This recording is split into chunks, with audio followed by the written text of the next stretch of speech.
They say you can hear the truth in a room long before anyone speaks it, in the way people lower their voices when you walk past, in the way laughter stops just half a second too late. On my wedding day, standing in a cramped dressing room that smelled like hairspray and wilting roses, I heard everything I was never supposed to hear. She looks like she should be serving the champagne, not drinking it. Someone snickered just outside the door. Another voice, sharper, older, dripping with money, replied, "Damien always had a soft spot for broken things. This one just comes with cheap lace." I stared at myself in the mirror, at the girl in the simple off-white dress, the girl with the drugstore makeup and the borrowed necklace, and tried to marry that reflection to the person they were talking about. The dress wasn't designer, but it fit my body like it cared. My hair wasn't styled by a celebrity, but I'd spent an hour curling it myself, one careful section at a time. I looked, not rich, not glamorous, but like someone who had done the best she could with what she had. And apparently, that was unforgivable. The knock on the door was brisk, like the person on the other side owned the building and the street and the city beyond it. In a way, she thought she did. "Lena," Veronica Cole sang, pushing the door open before I could answer. "We need to talk, and it really shouldn't take more than 5 minutes if you don't make it difficult." She swept into the room wrapped in a navy silk dress that probably cost more than my car, her perfume aggressively floral. Her lips painted the kind of red that made you think of warning signs. 2 other women, both in matching pastel dresses, hovered behind her like well-trained shadows. I smoothed my dress automatically. "Is everything okay?" I asked. My voice sounded small in that room, even to me. Veronica smiled, but it was the kind of smile that had teeth. "Everything is perfect, dear. The flowers are here. The guests are seated. Damien is waiting at the altar, trying not to sweat through his tux. There is just one tiny, tiny formality." She snapped her fingers, and one of the pastel women stepped forward with a leather folder. I already knew what it was. I'd seen the word prenup in the email weeks ago, tucked into a sentence about standard procedure and protecting family assets. Damien had brushed it off when I'd asked, telling me it was just something his parents insisted on and that it didn't mean he loved me any less.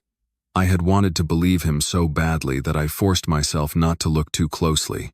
"We sent you the draft," Veronica said, flipping open the folder and pulling out a stack of papers with yellow tabs. But since I assumed legal jargon might be overwhelming, we had our attorneys simplify it. "All you need to do is sign where it's marked. It's very straightforward. If, God forbid, you and Damien were to divorce, you leave with what you brought in." She glanced around the room, taking in the thrift store veil, the scuffed heels, the fake pearl earrings, which, as we can all see, isn't much. One of the pastel women snorted, and then tried to turn it into a cough. My stomach lurched, but I forced my hand not to shake as I took the pen she offered. "I thought prenups were supposed to be discussed with a lawyer," I said, aiming for lightness and missing by a mile. "You know, before the wedding day. Don't be dramatic." Veronica waved a hand. "You had weeks. If you'd had an attorney worth anything, he would have told you the same thing mine did. This is generous. We're not monsters, Lena. There's even a modest settlement if the marriage ends after a year." Damien insisted on that. "He's sentimental." The way she said sentimental made it sound like a disease. I looked down at the papers without really reading them. Paragraphs of text blurred together. Separate property, marital property, waiver of rights, no claim to family shares. None of it surprised me. Of course, Veronica would want to build a wall between me and the Cole fortune, as if I'd ever imagined myself swimming in their money. All I'd ever wanted was their son, the man who brought cheap flowers to my apartment and kissed my forehead before falling asleep. I thought of his lopsided smile, the way he'd whispered, "I don't care if my parents approve or not, I'm choosing you." I thought of the nights we'd sat on my second-hand couch, planning a future that didn't involve prenups and leather folders and women who smelled like expensive contempt. "If I don't sign?" I asked quietly.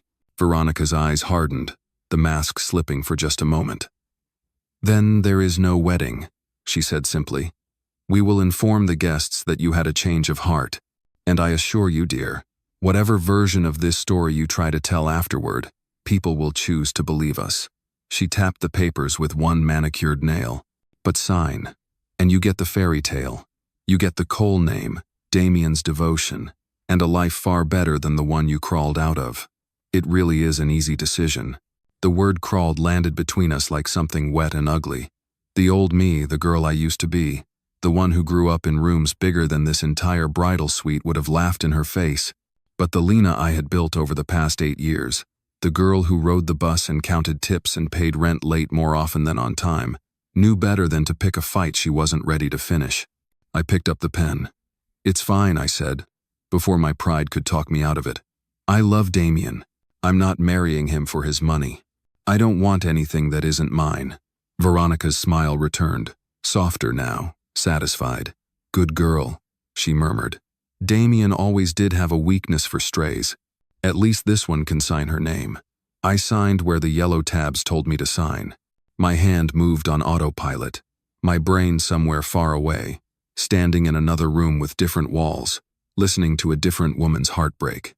When I finished, I handed the pen back. For a moment, Veronica didn't move. She just looked at me, her gaze sliding over my face, my dress, the small bruise on my wrist from where a tray had tipped at the restaurant 2 nights before, and caught me off guard.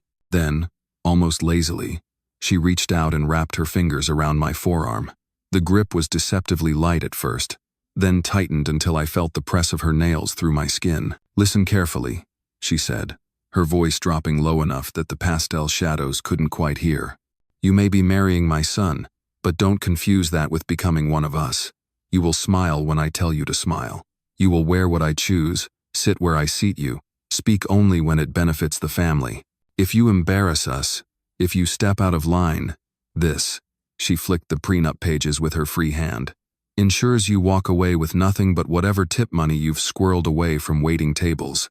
Do you understand?" Pain burned along my arm where her nails dug in. For a split second, heat flared in my chest. The old heat, the one that remembered lawyers who worked for my father and judges who took his calls in the middle of the night. I swallowed it down. I'd walked away from that world for a reason. "I understand," I said softly. I lifted my eyes to hers and smiled, a small, almost apologetic curve of my lips that made her relax just enough. "I just wonder if you do." She blinked, thrown off. "What's that supposed to mean?" I glanced at the reflection in the mirror, her in her navy silk and diamonds, me in my off-white dress with the loose thread at the hem. On the surface, we looked exactly like what she believed we were. Predator and prey, a queen and charity case. "It means," I said, turning my arm just enough to make her let go or risk leaving obvious marks, "you're very confident your family will look the same after today as it did before. And you're very sure I'm the one who has something to lose." I leaned in, lowering my own voice to match hers. I could see the faint lines around her eyes that even good surgery couldn't erase. "I'm just not sure you've calculated every variable." "Is that a threat?" she hissed. But she let go of my arm. I smoothed the fabric of my dress over the sting. "No," I said. "It's a reminder. Weddings change things. Sometimes not in the way we expect. They say the past has a way of finding you, even when you bury it beneath a new name, a cheap apartment, and the illusion of ordinary life." For 8 years I had been Lena Hart, designer of cafe logos, payer of overdue rent, collector of thrift store furniture. It wasn't a bad life. It was just small, and small felt safe. But as the choir began their first hesitant notes and the guests settled into their rows, the name I had abandoned all those years ago whispered in the back of my mind like a ghost, Elena Hartwell. The woman I used to be had marble floors under her feet, and a last name printed on skyscrapers. She was born in a mansion that smelled like lilacs and ink from financial magazines, the daughter of Richard and Caroline Hartwell, who were as close to American royalty as money could buy. And she had a sister, Melissa, beautiful, fearless, trusting. The family used to say Melissa had never met a man she couldn't forgive, until she met the wrong one. I still remember the night it all shattered. Melissa had married a charming entrepreneur named Evan, the kind who made everyone feel like the smartest person in the room. My father adored him.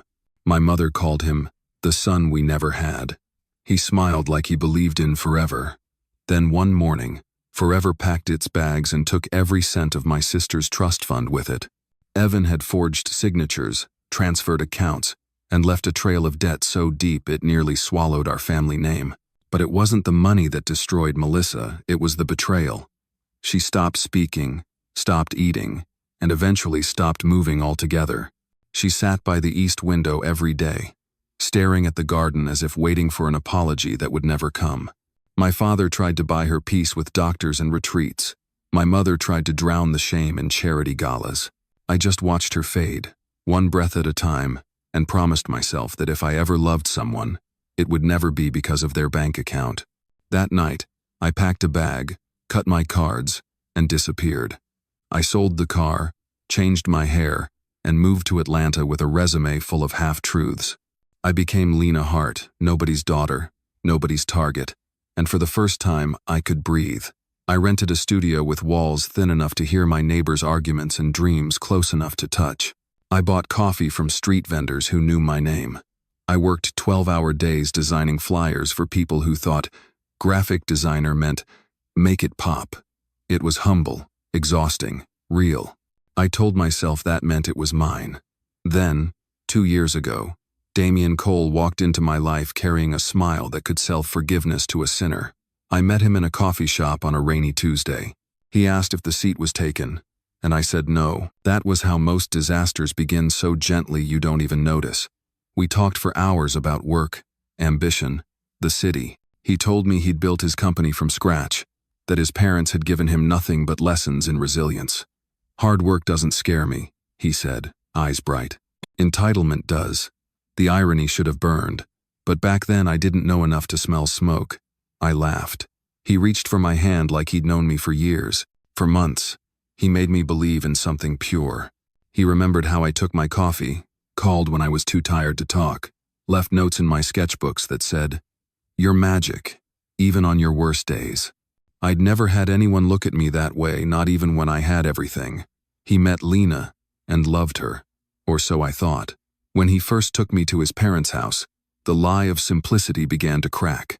The Coles estate looked like a museum that had forgotten to close. Every surface gleamed. Every painting looked like it judged me.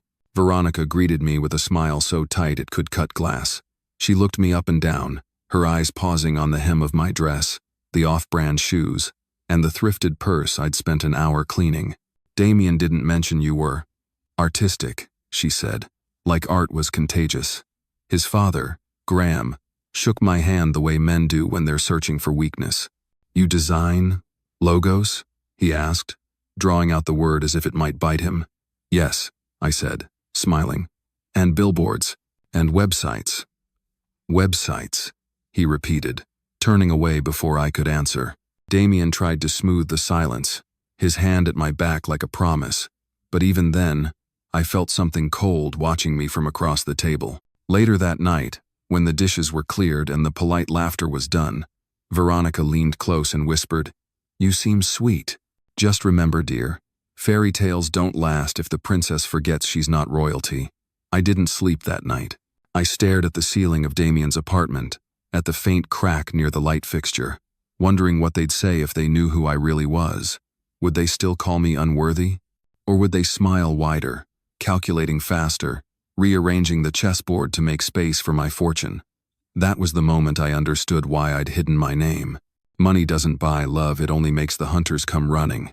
But secrets have expiration dates, and mine was already starting to spoil. I thought of Melissa, still sitting by the window, her life swallowed by a man who wore sincerity like a costume. I thought of my father's voice the day I left. "The world isn't kind to women who forget their value, Lena. Don't let them price you." I had laughed then, thinking he was warning me about poverty. Now I knew he was warning me about men like Damian.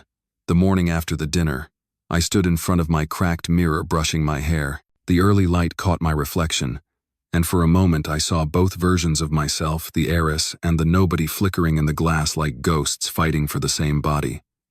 "Who are you? Really?" I asked my reflection. She didn't answer. But somewhere deep inside, I felt the old heartbeat of power, the quiet certainty that I wasn't powerless at all. I just hadn't chosen to fight yet. That day, I tucked my real driver's license, Elena Marie Hartwell, into a small box and slid it beneath the floorboard of my closet. I told myself it was only a precaution, but part of me already knew. Someday, I'd need it again. That someday was closer than anyone at that wedding could have imagined. As I stood at the altar beside Damien, listening to the preacher's words dissolve into static, I caught a glimpse of Veronica's satisfied smile and Arya's smug little smirk. They thought they were watching a girl from nowhere stumble into their world, grateful to be invited. What they didn't know was that I had built worlds far bigger than theirs and burned them down when necessary. They didn't know that the name I'd buried could still shake the walls of their empire. I let my lips curve into the smallest smile, the kind you can't photograph but can feel. Play your part, Lena, I told myself. The act is almost over. For now, silence was my weapon, and patience was my stage.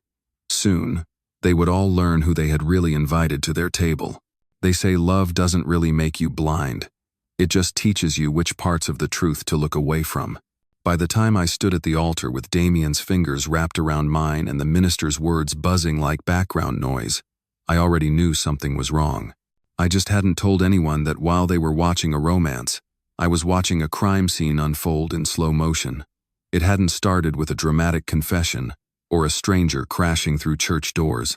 It began a month earlier with a single phone notification and a version of me who still wanted to believe people could be cruel and careless, but not calculated. Damien had been coming home late all week, always with the same line. Investor meetings, he would say casually, loosening his tie, smelling of whiskey and perfume that wasn't mine. Mom's pushing hard, he told me one night, collapsing onto the couch. She says married founders look more stable. Family men attract long-term money. I'd joked that I hoped the investors liked my thrift store dresses. He smiled, kissed my forehead, and said I was perfect. It was almost enough. The third night, his phone buzzed on the couch while he took a call on the landline in the kitchen. I picked it up to silence the sound, not to snoop, or at least that's what I told myself. A group chat preview lit the screen.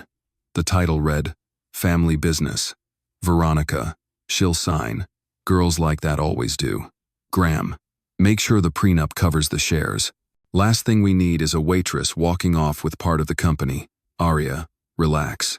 She'll be lucky if she leaves with a used car and a sad little story. Damien, it's handled. Focus on the investors. I stared at the word waitress until the letters blurred. I had never carried plates in a restaurant in my life, but to them my address and my cheap wardrobe were enough to file me under service worker. I set the phone back exactly where I'd found it and pasted on a smile when Damien walked back into the room. He never noticed the way my shoulders tightened, or how my eyes didn't quite meet his. After that, the world shifted half an inch to the left. The glowing articles about his visionary startup all came from the same two obscure websites.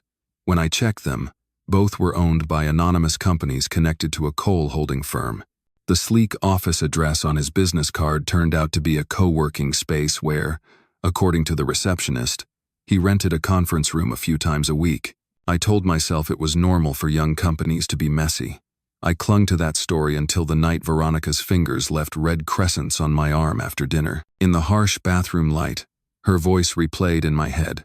You smile when I tell you to.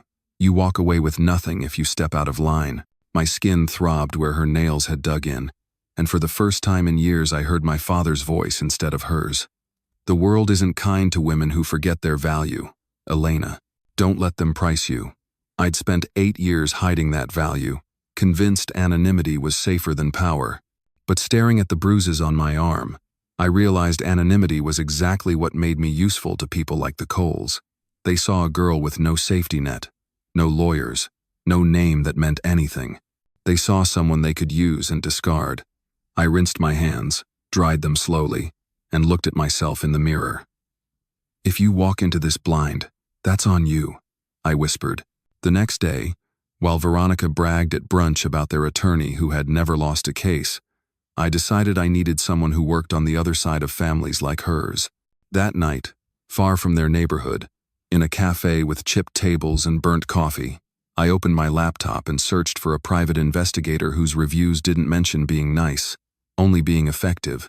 That was how I found Marcus Lee. We met 2 days later in another coffee shop, the kind with mismatched chairs and a constant hiss of the espresso machine. He sat opposite me, glanced at my plain dress and nervous hands, and said, "You don't look like someone who hires me." "What do your clients usually look like?" I asked. "Desperate," he said, "or dangerous. Sometimes both. You look like someone who's trying very hard to pretend everything's fine." I slid a folder across the table. Inside were scraps, Damien's business card, the names of his parents, a printed screenshot of the family business chat, the glossy company brochure, and the address of the coal estate. "I don't want you to start with my fiancé," I said. "I want you to start with his family. Their money, their companies, how they handle people who stop being useful." Marcus flipped through the pages, his casual expression shifting to something sharper. "Any reason you're asking?" he said. I thought of Melissa sitting by the window, my sister hollowed out by a husband who had married her bank account. I thought of Veronica's nails, of Arya's too familiar touch on Damien's arm, of Graham's bored eyes when I tried to make conversation. "Let's just say I grew up watching what happens when you marry into the wrong story," I answered. "I don't intend to replay the same ending." He studied me for a beat longer than comfortable, then nodded. "All right, Miss Hart. I'll day. Give me a week." He didn't need a week. 3 nights later, my phone rang just after midnight. Damien was asleep beside me, one arm heavy over my waist. I slipped out of bed, stepped into the hallway, and answered in a whisper. "This is Lena." "This is Marcus," he said, all humor gone. "If any of the Coles are in earshot, hang up and call me back somewhere else." I glanced at the bedroom door. "I'm alone. What did you find?" He exhaled. "Short version? You're not paranoid.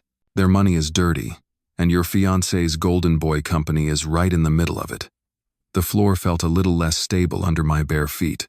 "Explain," I said. "The company you think you're marrying into is basically a funnel," he told me. "Investors pour money in, believing they're buying into promising tech. The money flows through and ends up in accounts owned by other entities that trace back to your future in-laws. I've seen doctored reports, fake invoices, offshore transfers.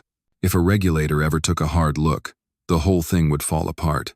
I sank down with my back against the wall, the phone pressed so tightly to my ear it hurt. "You're sure?" "I don't wake people up at midnight for guesses," he replied. "And that's just the financial side. Your future mother-in-law has history. She used to be a secretary at one of Graham's companies. Back then, he was married to someone else.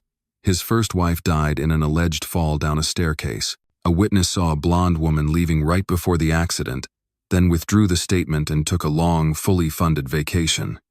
The payments line up too neatly to be coincidence." My skin prickled.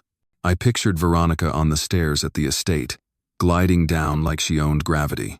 "You can't prove she did anything," I said, though I wasn't sure whether I was arguing with him or with my own conscience. "No," Marcus agreed. "Not now, but it tells me how they operate. Quietly, permanently. What really matters for you is the prenup." My stomach tightened. "What about it?" "They filed an updated version," he said. "It includes a clause tied to a big life insurance policy on your fiancé. If he dies within the first year of marriage, most of the payout and his assets won't go to his wife. They go to his designated beneficiary." I already knew who it would be, but the words still stung when he said it. "Arya," he confirmed. "She's listed on the policy. She's on the company paperwork. And based on emails I've seen, she's very invested in this wedding happening on schedule. Every serious girlfriend he had before you disappeared under convenient circumstances. Jobs lost after meetings with her. Leases canceled. One girl moved across the country days after a large payment hit her account. I don't need a conspiracy board to see the pattern." For a moment, all I could hear was the rush of my own blood. In their version of the story, I was nothing more than a prop, the grateful nobody in a simple dress, proof that Damien was stable and respectable, a face to smile beside him in photos while money moved behind the scenes. If the company crashed, I'd be the naive wife who didn't know. If he died early, I'd walk away with a token settlement while Arya collected the real prize. "Send me everything," I said, when my voice finally came back. "Documents, screenshots, copies of the filings, names of investors if you have them." "I can do that," Marcus said. "But I have to ask, what are you planning to do?" I thought briefly about running. It would be so simple to slip the ring off my finger, leave a note, disappear into another city under another alias. I'd done it before. But then I saw Melissa's empty eyes in my mind, the way she had never really come back from the day her husband emptied her accounts. I saw faceless investors who would never be invited into marble dining rooms, people who had bet everything on numbers Veronica's attorney had polished. I saw Evelyn at the bottom of a staircase no one mentioned anymore. "I'm going to make sure they don't get to write this ending," I said quietly. "Not for me, not for anyone else."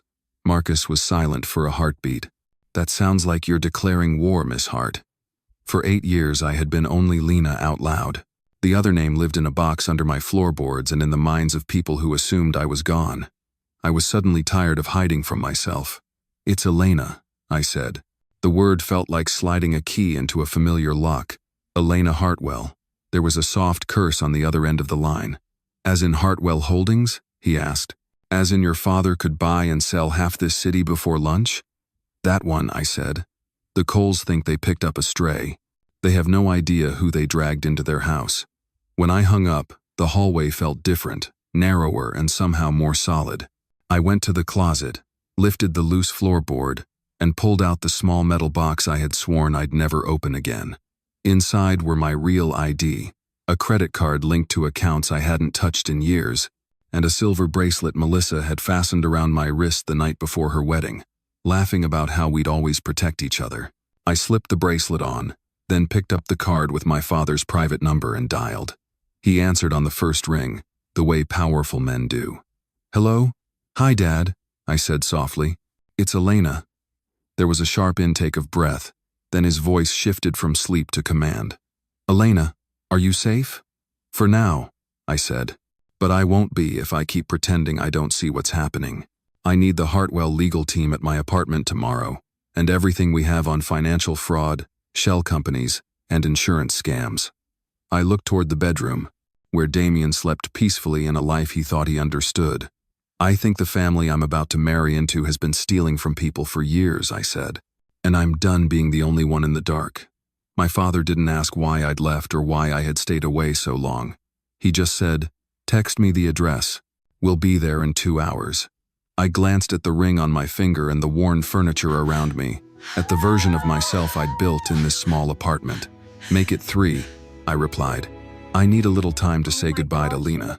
They say the morning of your wedding is supposed to feel like a dream.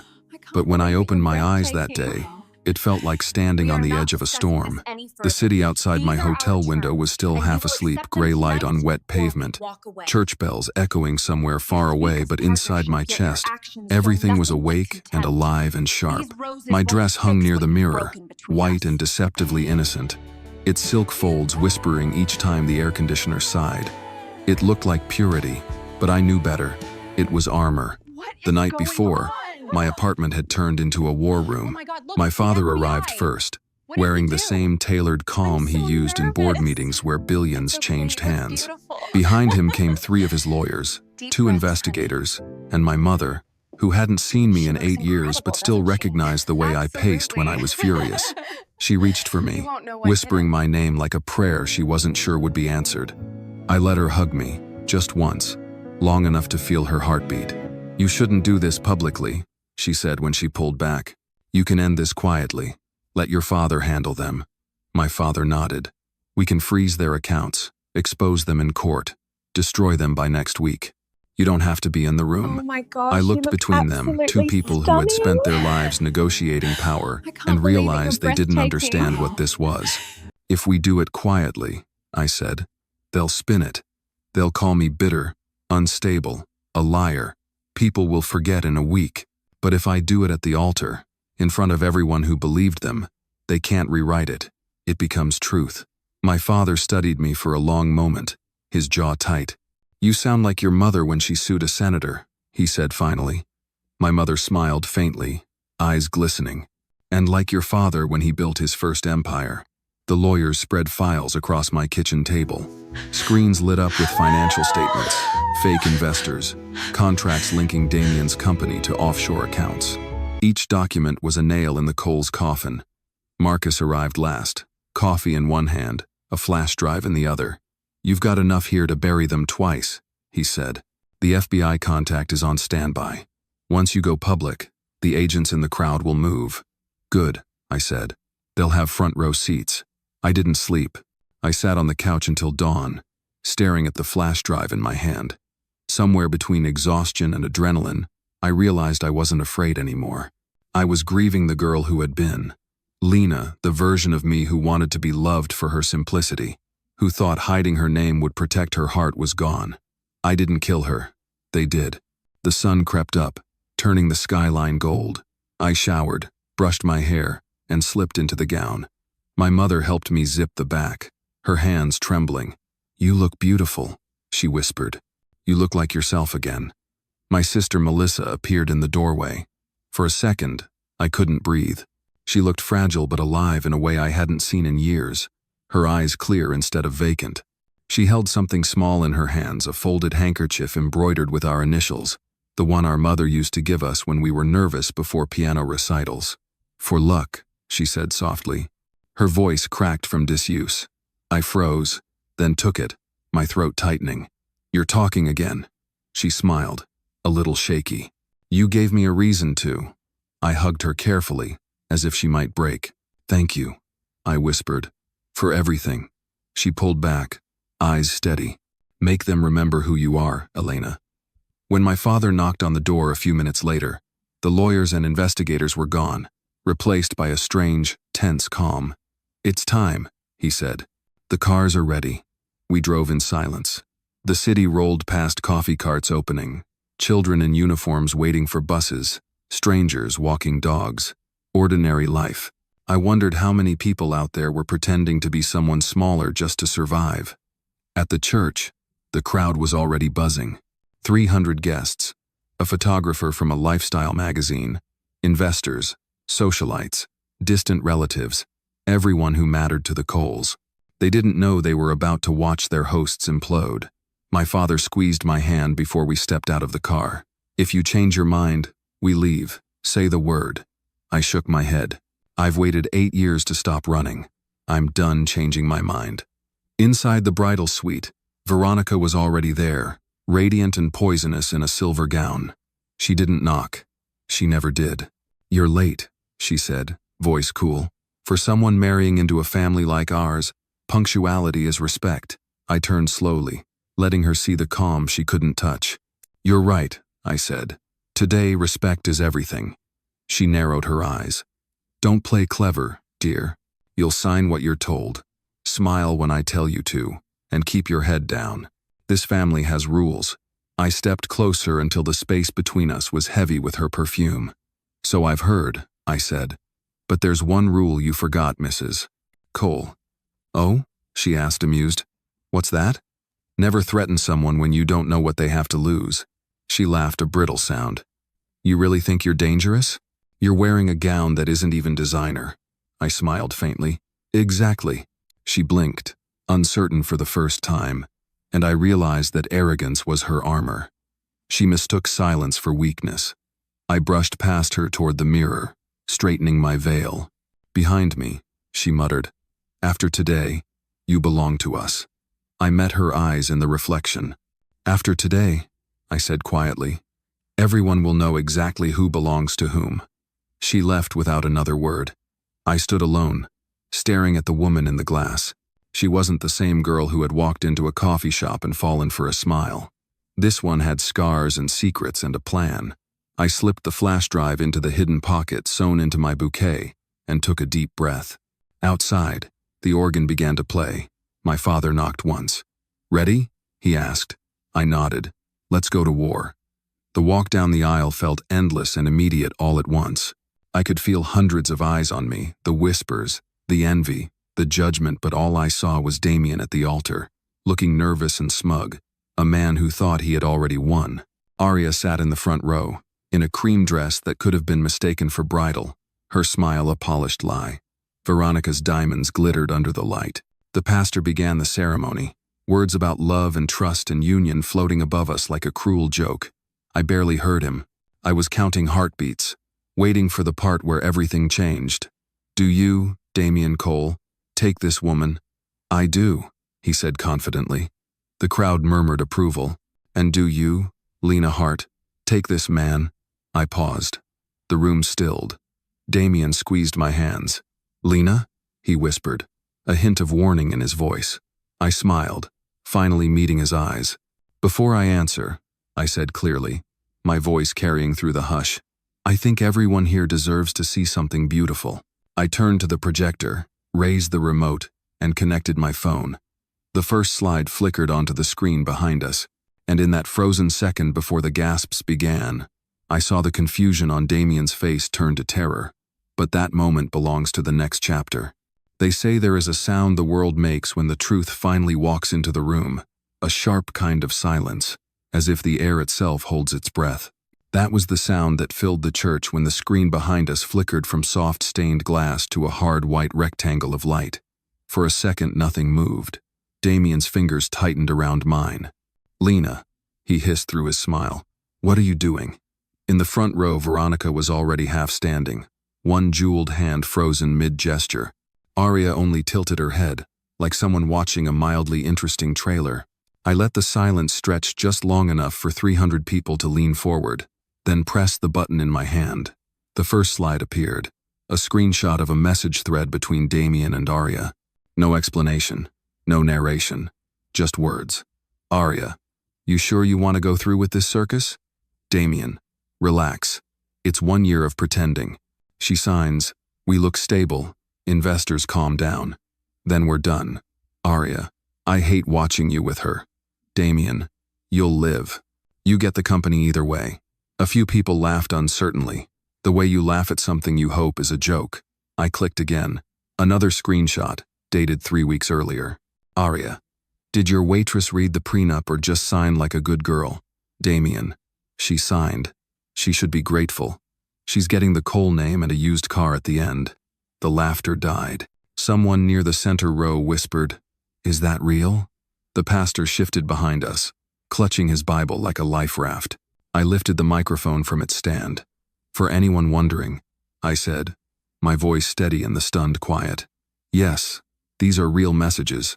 No, this is not part of the ceremony. This is simply how my fiancé and his family talk about me when they think I can't hear.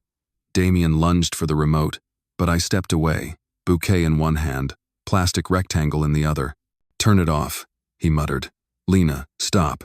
We can talk about this later. Later was what you were counting on, I replied softly. Later is where people like you hide things. I clicked again. The next slide was the family business chat, blown up large enough that even the people in the back could read it.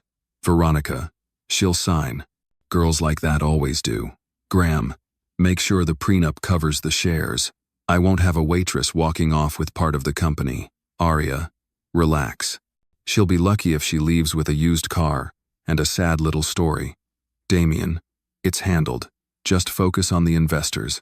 A low wave rolled through the room, gasps, curses, the scrape of someone standing too quickly. Veronica shot to her feet. This is a violation of privacy, she shrieked. You have no right to put our conversations on that screen. I turned my head toward her. Privacy is for people who don't use it as a shield for cruelty, I said. But don't worry. If you don't like words, we can move on to numbers. One click, and the slide changed. Rows of transactions appeared, arrows flowing from Cole Dynamics into a neat network of shell companies and back into accounts controlled by Graham and Veronica. The harsh projector light cut pale lines across their faces.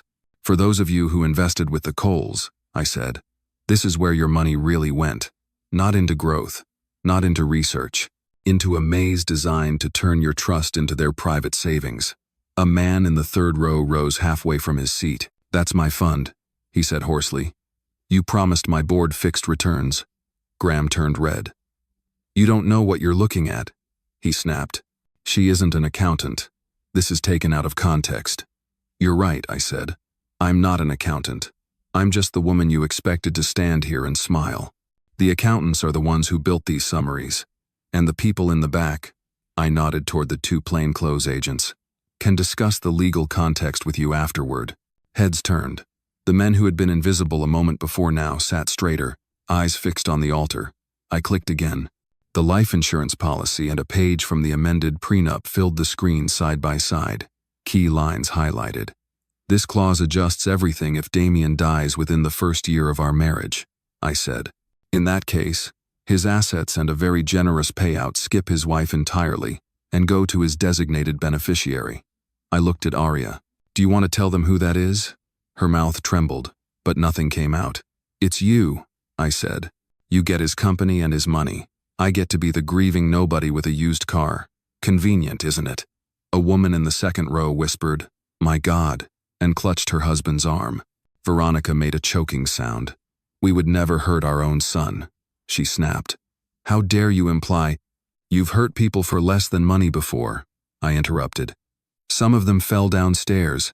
Some of them just disappeared from photos. Another click, and a decades-old headline appeared. Socialite Evelyn Cole dies in tragic fall. Investigation closed. I didn't spell it out. I didn't have to. Enough people in this room remembered the whispers. The weight in the air shifted. For the first time since I'd met them, the Coles were not the ones holding the room. Damien grabbed my wrist again, his grip desperate now. Lena, please, he said. I didn't know about the policy. I didn't know they said those things. I love you. Don't do this. I looked at him, at the panic in his eyes, and realized that whatever softness I'd felt for him had burned away the moment I saw my sister's life rewritten in their group chat. You knew enough, I said quietly. You knew how they talked about me. You knew they were using me as a prop. You knew there were women before me who vanished after generous settlements. You didn't need a policy to tell you what kind of story you were part of. You just chose not to look. He flinched. We can still fix this, he whispered. We can leave. I'll walk out with you right now. We don't need any of this. For a heartbeat I imagined it, dropping the mic, ripping off the veil, disappearing into some anonymous city again. Then I remembered why I'd left home in the first place, and why I'd called my father back. Running hadn't saved Melissa. It had only kept me from witnessing the damage. No, I said. I'm done running, and I'm done being Lena. The word hung there. Damien's brows knitted. Then who are you? He asked. The room leaned in with him. I took a breath that felt like crossing a border. My name, I said, is Elena Hartwell. The reaction was immediate. Recognition moved faster than the sound system. Several investors turned in their seats to stare at my father, who sat very still in the front pew, his expression unreadable. Someone whispered, Hartwell Holdings, like a curse and a prayer. Veronica actually laughed once, a high, broken sound. No, she said. No, you're lying. Hartwell's daughters don't live in tiny apartments. They don't serve coffee to nobodies. They do when they're trying to find out who loves them without a balance sheet, I replied. 8 years ago, I walked away from buildings with our name on them because I was tired of being currency. I became Lena so I could be ordinary. Your son met that girl. Said he hated entitlement. Said he loved hard work. I believed him. I believed you were different. I turned back to Damien. You even proved me right in a way, I added. You hired people to dig into my past because you were so sure I was hiding money from you. You were terrified I might be like you. Color drained from his face. You saw that? He whispered. I saw everything, I said. I leaned closer, lowering my voice so only he could hear. You spent months afraid I was marrying you for your fortune. You never once considered that you were the one marrying up. His throat worked. What are you saying? I'm saying, I answered. You didn't marry up, Damien. I was the one marrying down. Something in him broke then. His shoulders slumped, and for a second he looked almost young, almost honest, like the man I'd met in that coffee shop. It was too late. At the back of the church, one of the agents stepped into the aisle, badge visible now. Damien Cole, he called, voice cutting cleanly through the murmur. Veronica Cole, Graham Cole, Arya Cole. We need you to come with us to answer some questions. Graham rose slowly, as if gravity had doubled. Veronica exploded, shouting about lawyers and defamation, and how none of this would stand. Arya tried to slip toward a side door, but Marcus was already there, lounging against the frame. Bad time to leave your own show, he murmured, and tilted his head toward the aisle. As the agents moved closer, Damien turned to me one last time. Did you ever love me? He asked, the question raw. I thought of cheap pizza on my couch, of his head in my lap, of nights when he had seemed almost kind. I loved the version of you that lived in that apartment, I said. The one who talked about becoming better than where he came from. I never met the man who sat in those chats and let them talk about me like a purchase. They took him then, guiding him down the steps from the altar. The guests watched, some gaping, some filming on their phones despite the pastor's frantic gestures. When Veronica passed me, she spat. "You think you've won? This isn't over." "You're right," I said calmly. "It isn't. The rest of it will happen in rooms with judges instead of flowers." The doors closed behind them. The silence that followed was nothing like the one that had greeted the first slide. That had been the hush of people who didn't know. This was the hush of people who could never again say they hadn't been warned. I turned back to the crowd, bouquet limp now in my hand. "I'm sorry your afternoon didn't go as planned," I said. A few people laughed weakly. "You came for a fairy tale. You got a forensic audit. If you invested with the Coles, our attorneys will be in touch. If you didn't, then at least you leave here with a story that might make you ask harder questions next time someone in a perfect suit promises you the world." I put the microphone back on its stand. The ceremony lay in ruins around us, no vows, no rings, no kiss, just truth hanging in the rafters where flowers should have been. Somewhere in the middle rows, someone began to clap. It was hesitant and offbeat, and not for me personally, but for the idea that once, just once, someone had refused to be quiet in a room built for polite lies. I didn't bow. I didn't cry. I just stepped down from the altar and walked up the aisle alone, my dress whispering over the floor. The life they had planned for me lay shattered behind my back like broken glass.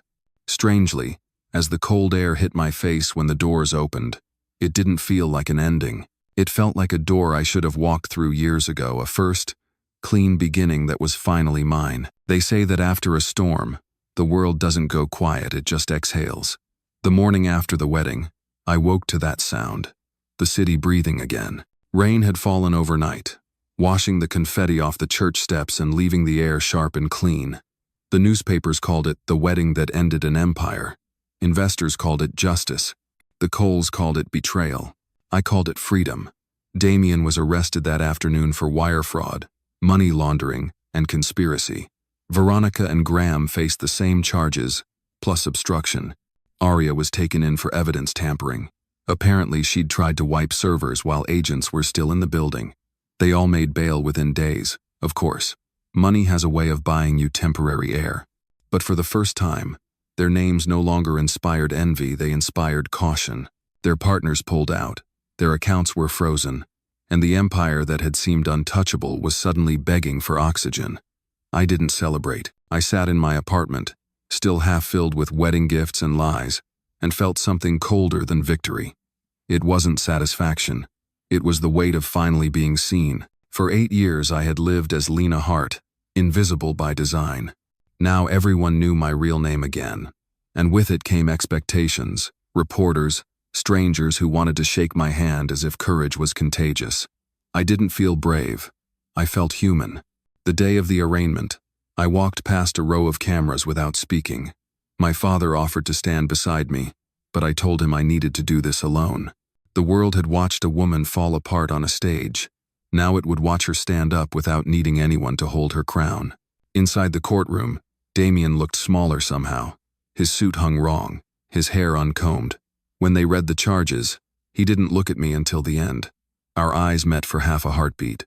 I expected anger, but there was only exhaustion. Maybe he'd loved me in his own broken way. Maybe he just loved the reflection of himself he saw in my forgiveness. Either way, it didn't matter anymore. When the judge denied a motion to dismiss, his lawyer put a hand on his shoulder, and that was when I saw him cry for the first time. Not because he was sorry, but because he finally understood what it felt like to lose control of the story. Outside, reporters shouted my name. One asked if I felt vindicated. "No," I said. "I feel awake." That night, I went to see Melissa. She was sitting by the same window as always, but the garden outside was blooming again. When she saw me, her eyes filled, and she whispered, "You did it." "We did it," I said. "You survived long enough for me to remember who I was." She smiled faintly. "So what happens now?" It was a question I'd been avoiding. For months, revenge had been the only map I followed. Now that the war was over, the quiet scared me. Now, I said slowly. We build something better. I meant it. Within a month, my father and I launched the Evelyn Foundation, named after the woman whose death had been erased by the Coles money. It provided legal aid to victims of financial and emotional exploitation, people like Melissa, like the investors who had lost everything, like the women who believed love could fix cruelty. I met them every week. Single mothers, retired teachers, small business owners. They all said the same thing, that they'd trusted too easily, that they'd stayed silent too long. Every story felt like a reflection of my own, and every time I listened, the old anger turned into something steadier. Not forgiveness, exactly. Understanding. In those months, I began to write again letters, not to Damien, but to myself. The girl who had hidden her name needed to know that disappearing isn't the same as being free. Freedom is when you can stand in a room full of people and tell the truth without shaking. I also found out I was pregnant. The timing shocked me at first, but when the doctor smiled and said, 8 weeks, I realized life has its own sense of irony. I didn't plan it, but maybe that was the point. This child would never grow up in lies. When I told my parents, my mother cried. My father simply nodded. A new beginning, he said, his voice quiet. Not for the Hartwells, but for you. I smiled. Maybe for both. In the evenings, when the city lights flickered through the window, I played old jazz records and talked to the baby. I told them that wealth means nothing without kindness, that silence is powerful only when it's a choice, that love without honesty is just performance. Sometimes I'd catch my reflection in the glass and barely recognize the woman staring back, the same face. Yes, but the eyes no longer apologizing for their strength. One night I received a letter from prison. The handwriting was Damien's, neat and familiar. I read only the first line. I finally understand what you meant about marrying down. I didn't need to read the rest. I folded it, placed it in a drawer, and left it there. Some stories don't need sequels. 6 months later, the case closed. The Coles were convicted. Damien received 15 years, his parents 10, Aria, 18. The papers called me the heiress who brought down her own wedding. I laughed when I read it because they missed the point. I hadn't brought anything down. I'd simply turned the lights on. On the anniversary of the wedding, I went back to that same church. It was empty now, quiet except for the echo of my footsteps. I stood where I'd once said no and whispered a different kind of vow to myself, to the baby, to anyone who'd ever been told to stay small. Never again, I said. Never pretend to be less just to be loved. The sun poured through the windows, scattering gold across the floor, and for the first time in years, I felt completely at peace. I wasn't a bride or an heiress or a victim. I was just Elena Hartwell, a woman who had lost everything pretending to be nobody, and found everything by standing up as herself. And if there's one thing I've learned, it's this. The world respects noise, but it remembers silence, the kind that holds its head high, that waits, that outlasts thunder. That's the silence I'll live by. So if you've stayed with me until the end of this story, thank you. Stories like mine aren't about revenge, they're about waking up. If you believe in truth, in dignity, in women who refuse to be quiet when the world tells them to kneel, then don't leave yet.